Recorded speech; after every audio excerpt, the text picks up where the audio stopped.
All right. Thank you, Karen, for being here today. If any of you don't know Karen Lilla, she's been a member for over a year now. And of course, her family is right over there. We might hear from Vincent later. We'll see. So, if you just want to introduce whatever you want to say about yourself and your interest in being here today, what is our theme and our topic? Sure. Hi, everyone. I'm Karen. I'm a registered nurse. I've worked in kind of human service settings for about the last 20 years, serving people with intellectual disabilities, mental illnesses, people who've experienced a brain injury. And I had talked to Pastor Siri a little bit about part of my job, which is teaching mental health first aid.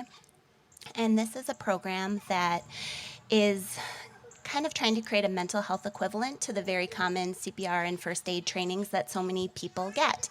People learn what to do when there is somebody is choking, somebody is bleeding, and there just really, for a very long time, was never parity, where we had a similar class for what to do if somebody's having a panic attack, if someone tells you that they're having thoughts of suicide, if somebody just seems sad. And personally, I had worked in this field for a long time before I was a nurse as a direct care staff. I also got tons and tons of training on medical and very, very little on mental health and how to support people in that way. And so I wanted to start teaching people in that field I worked in. And then since then, I've had an opportunity to teach different groups of all different varieties and have really kind of come to find this as the kind of training and support that is helpful for anybody that works with or knows humans, period.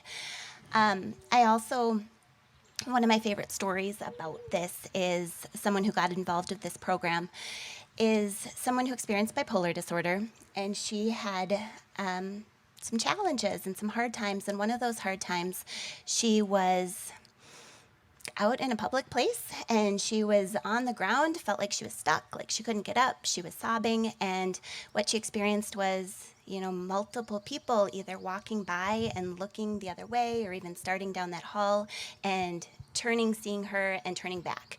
And at first she was angry. How is it that all these people, not a single person, cared about me?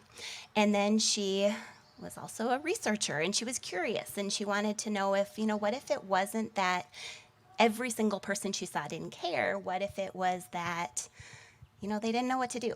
And we get this message a lot that there's this right thing, this perfect thing that we can say that are going to make things better, and this worry that if I don't say the perfect thing, that I'm going to make it worse. And what that ends up with is sometimes then people say nothing. And so that is kind of what we get to do with this training that I get the opportunity to teach a lot, is to help people practice putting words to the things that we aren't as practiced putting words to. So I had spoken to Pastor Siri a little bit about that, and that's why I get to be here with you all today. Yeah. What an amazing concept, because I think everybody here, I think, is a deep, caring heart, but it is not normal for us to know necessarily how to respond. And I know that I have been someone who's tended towards the ignoring aspect rather than going towards and trying to fix something I know I can't fix. And so we talked about a couple responses that we want to do, like we're trying to find some way to help, but we don't know what to do. One of them was ignoring, but another one of them was to immediately try to say something that we think is going to fix it. And so someone's having a hard time, and we go up and we say something like, "Look at the bright side." I know there have been some painful things people might say, like if you have a miscarriage, people will say, "Well, at least you know you can have children, or at least you have one." Well, that doesn't make it better. It was still a loss. And maybe if someone loses a spouse and someone says, "Well, look on the bright side, you had 30, 40, 50 years with them." And that can feel like a nice thing to say, but for the person receiving that, that can often feel like you're dismissing their pain. And that is one of my favorite things about kind of doing this training and having the hands-on practice with that, is we learn to kind of live in that awkward a little bit and to get a bit more practice, because that's what happens. We want to say something that's going to make it better, that's going to kind of smooth it over so that we can keep moving forward. But that means that we get to keep moving forward, but that person is still in that same pit that they were in before. And so what we're trying to do is get to a point that we can be okay with kind of going into that pit with that person and feeling those feelings with that person and not having the perfect thing to say. And it's okay because there isn't a perfect thing to say. There are things that we can say and do that are going to be more helpful than other things that we can say and do, but we don't have some magic word that we can say that are going to make it better. And that's one of the things that, it takes practice. It takes thinking about it and familiarizing yourself with that, because we know how common it is that people sit there with that sympathy card in front of them and they want to send it, but they don't know what's the right thing to say. Or they have the phone in front of them and they want to call, but what do I even say in this moment? Because we feel like there's this thing that we can say that's going to make it all better. And if only we can access that, then we can be helpful. But when we've all been in that situation ourselves, is there some magic thing that anybody can say? And so it's just kind of that practice of just presence. Just, I don't have the right thing to say. And sometimes I might even say the wrong thing. But if I can just be present, it can still be helpful. Yeah. We also talked about one more thing that we often might do that we think is caring and could potentially be frustrating. Again, this is knowing the person. This is asking the person what they need. And I had shared a story that many, many years ago I suffered with insomnia. It just came on. I didn't understand why it came on, but I was getting like 3 hours of sleep a night. I was kind of a zombie. I went to a sleep doctor and she was trying different medications on me, anxiety medications, sleep medications. And I was sharing this with my mom, who loves me very much. And she, being my mom, was very concerned about my health. But every single time I talked to her, that was what she asked about first. And it sort of felt like that was the only thing that I was someone suffering from anxiety or sleep. And so finally I just said, I don't want to talk about this anymore. And she respected that. She was doing her best to be caring. She thought that by asking about it every single time that she was being caring, but it was too much. I wanted to talk about other aspects, so I said, I'm going to be the one to talk about this. And everyone's different. Some people do want to be asked every time, but to me that felt invasive. But I wonder about people who are struggling with long-term chronic conditions, health issues or cancer or something like that, that I wonder if sometimes our urge to just ask about that every single time makes it feel like I'm more than just the person with cancer. I'm a full person with a full life. So that was just something that I thought of while we were talking about too, is just that sometimes what if we asked and we said, what do you want to talk about? Mm-hmm. And let them decide if they need to tell you everything about it, or if they really just want to talk about the movie they saw last night, because that gets it off their mind. That's a great point. As a society, a lot of times we do have this assumption that when people are going through something physical and kind of long-term, that of course they want to talk about it. And of course they want all the supports that we might ever offer. And we kind of assume similarly that if there's something mental health, then of course they don't want to talk about it. And of course they want to keep it private. And we could be right in one way and we could be completely wrong, or we could be somewhere in between. And so just trying to avoid that assumptions, really either way goes a long way. One of the things that I really like, again, with this tools and this training that I do, right in the middle is of the action plan that we teach, is assess. And the idea with that is that every time we say something, we know how we intended it. We meant it in the kindest, most compassionate, wonderful way, but we also are very well aware that the person may not have received it that way. And so we want to just look every time for how they're receiving what we're saying, seeing if they're kind of pulling back, if it's not helpful to them, and being prepared to adjust. And that just kind of gets us away from that common assumptions that we often make. We had talked about Brené Brown, who's a wonderful teacher, and she shares a piece about the difference between sympathy and empathy. And sympathy is when you keep yourself removed from the other person's issue, and you speak to them as if you could never be them. And you're trying to almost mentally keep a distance. And those might be with some of the comments that I mentioned earlier, like, look on the bright side. You're trying to keep a distance from what the pain they're going through. Whereas empathy is being in the pit with them, as you said. And there you might not say anything. You're just with them. and present with them, and maybe letting them determine what they need. I know that there is a pastor who lost her son, and she shared a lot about things that people have said that have and haven't been helpful. And one of the things that hasn't been helpful is when people say, when they hear, oh, you lost your son, they go, oh, I can't even imagine. What would I do? And she's like, I can't imagine either. It's my reality, but that the comment, it wasn't intended, it's not intended in any negative way, but it says, you are something else, something I can't possibly be with in this moment. And I thought that was really interesting. That really made me think about the way I respond to people.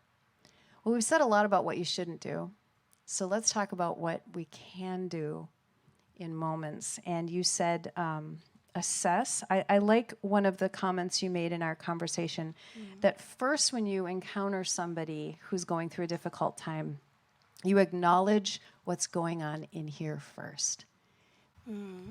Yeah, we talked a little bit about sometimes our gut level instinct is to jump right to advice, and there might be even particular people in your life that you find that you have more of that immediate tendency. And so, one of the strategies that we talk about when we practice is this idea of you can acknowledge your reaction yourself. So, you just think about, all right, this is what I'm thinking. This is what my immediate reaction to this situation is. But then you get to kind of talk to yourself a little bit and say, but my response can be totally different than what my initial reaction is. So, it's this kind of process of just slowing yourself down a little bit and not feeling like you have to say something instantly. Because a lot of times, the first thing that comes into our brain isn't necessarily the best thing we want to say. There could be, we could even, if we're honest, have judgment. If someone's struggling with mental health or something, we may not fully acknowledge that we have a judgment towards them, like, why don't you get over it? That might be our initial impulse. And so to pause and to reflect and realize that's what's going on in you. And then to make a choice and say, well, I'm going to choose empathy. What can I do for you? What can I do for you? And to let them then respond. And that can be such a challenging thing. And a lot of times when we do know somebody who does this well, it sticks with you. I'll say for me, my dad has always been this person for me.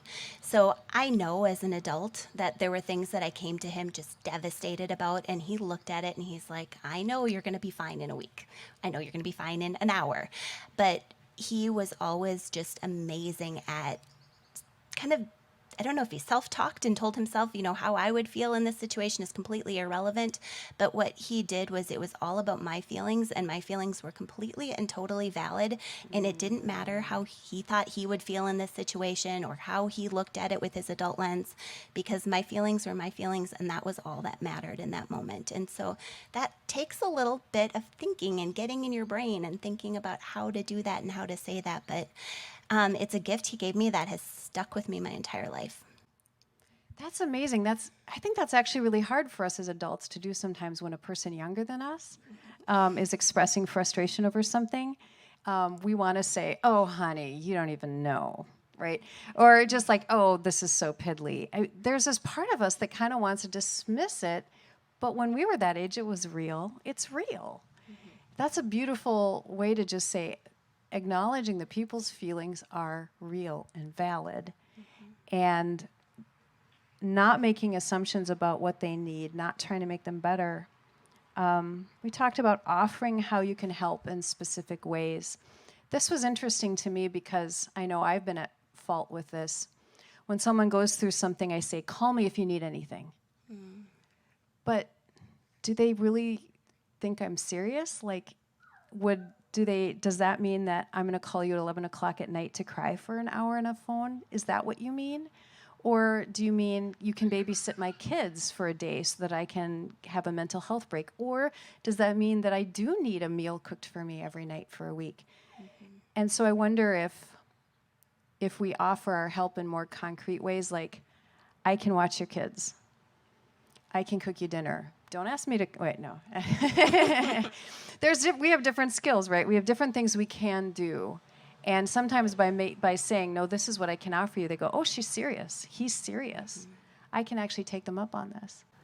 Absolutely, and that kind of gives the burdens on you, the one who's offering too. So it's not me that has to pick up the phone and decide, when and how to call you, but also, yeah, absolutely, what I can ask. And so that kind of takes that on ourselves, but it also gives that person that voice and what's helpful to them. So I can do this and I can do this.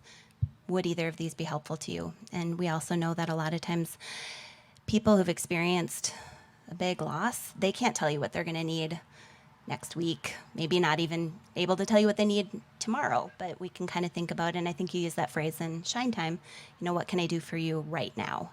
And so just helping with that immediacy sometimes. Yeah, yeah. And I think the last thing we talked about is that when someone else is struggling, it's not about us, which sounds obvious.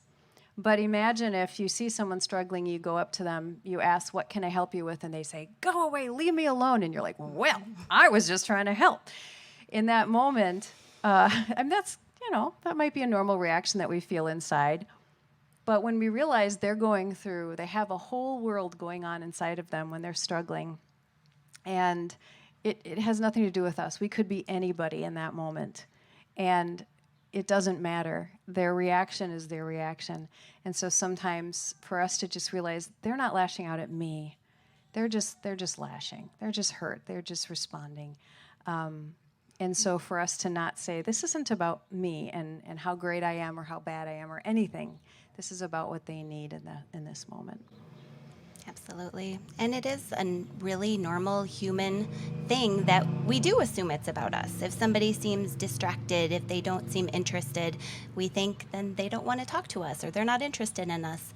And so it is helpful sometimes just to take that moment to remember that there's a very good chance that whatever their reaction is really has nothing to do with us, but also that it's normal that our brain thinks it is. And Yep. so we can kind of talk to ourselves through that one too. Yep. We're wired to try to figure things out that way, but yeah. Mm-hmm. Yeah. Well, so as we wrap up this conversation, it sounds like one of the things we could do is go a little bit more in depth as a congregation with a very specific training. This is sort of like a highlight, I think, highlights of a deeper training so we can learn how to truly be there for each other as well as the people in our lives who might be struggling. And it might even help us when we're struggling to know how to vocalize what we need, because that can be hard. Very. Yeah. Well, thank you. Anything else that we need to know before we go? Let's see.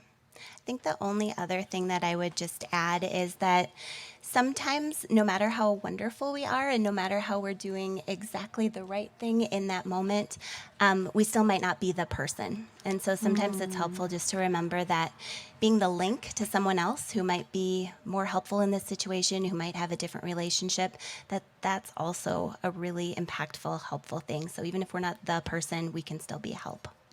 Yeah. Wonderful. Well, thank you so much. This was really helpful. Thank you, Thank Karen. you.